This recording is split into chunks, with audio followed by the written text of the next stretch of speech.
Voici votre réservoir de lave-glace sur la Ford. Partie intéressante, donc ici, on va avoir le bouchon de remplissage. Ce qui est intéressant sur le bouchon de remplissage, c'est que en fait, il ne fait pas partie intégrante du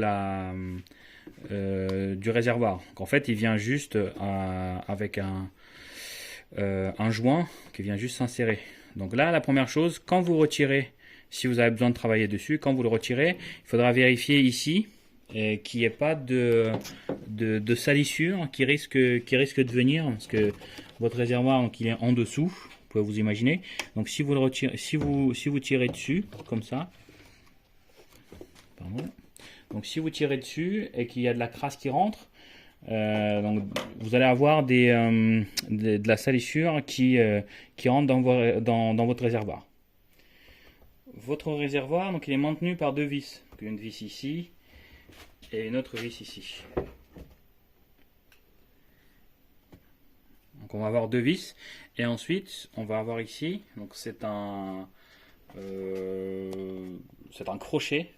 Donc quand vous allez vouloir retirer, en fait il faudra soulever votre réservoir. Donc là il est posé comme ça, vous soulevez, vous poussez vers l'aile et ensuite il va venir. Ensuite, au niveau des tuyaux, donc le tuyau qui va en haut, c'est pour les essuie-glaces pour le pare-brise. Le tuyau qui va en bas, c'est pour les essuie-glaces à l'arrière. Donc la première chose intéressante, vous allez le remarquer dans la petite jointure entre les tuyaux, qu'on a un petit bout en plastique. Chose intéressante, c'est qu'il y a une spirale avec un clapet anti-retour. Qu'en fait, si vous retirez celui-là, vous voulez utiliser une soufflette ou autre, vous voulez le nettoyer, en fait, on ne pourra pas le nettoyer. Il faudra le retirer et le nettoyer de l'autre côté.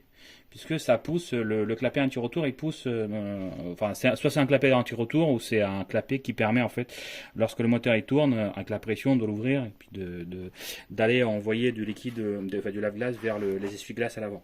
Donc celui-là, il faudra faire attention quand vous allez vouloir en nettoyer. Donc s'il y a un problème avec lui, s'il est bouché, juste de faire attention que des fois que si vous voulez utiliser avec une cure-dent ou autre pour nettoyer, donc il faudra faire attention. Ensuite,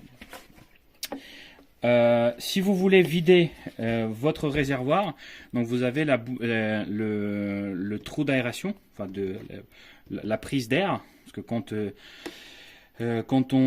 la pompe quand la pompe en bas elle va pomper, donc il y a besoin d'un appel d'air, donc c'est par ici que l'appel d'air s'effectue. Donc si vous voulez vider, vous allez pouvoir retourner votre réservoir dans l'autre sens et vider.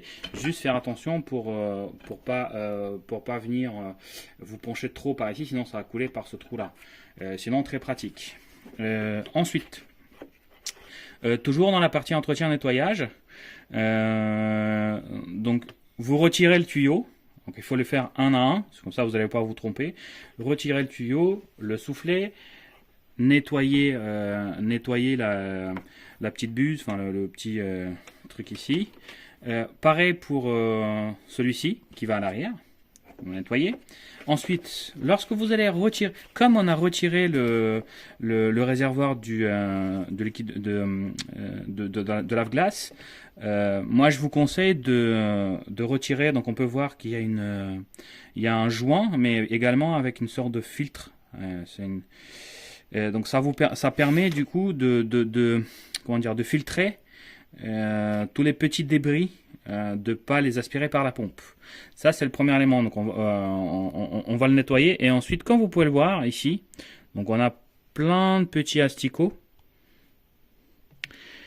On va en profiter également avec de l'eau pour le nettoyer et rincer le réservoir. Comme ça, vous n'allez pas avoir à nouveau de la crasse qui va venir encrasser votre tuyau. Donc moi, c'est ce qui s'est passé. Hein. C'est au niveau de la buse du clapet anti-retour, il y avait de la crasse, donc j'ai dû nettoyer. Et donc du coup, j'ai fait le tour et je vais en profiter également pour nettoyer cette partie-là. Dernière partie très importante, donc après avoir tout remonté, je suis en train de remettre le liquide de refroidissement que j'ai vidé du réservoir.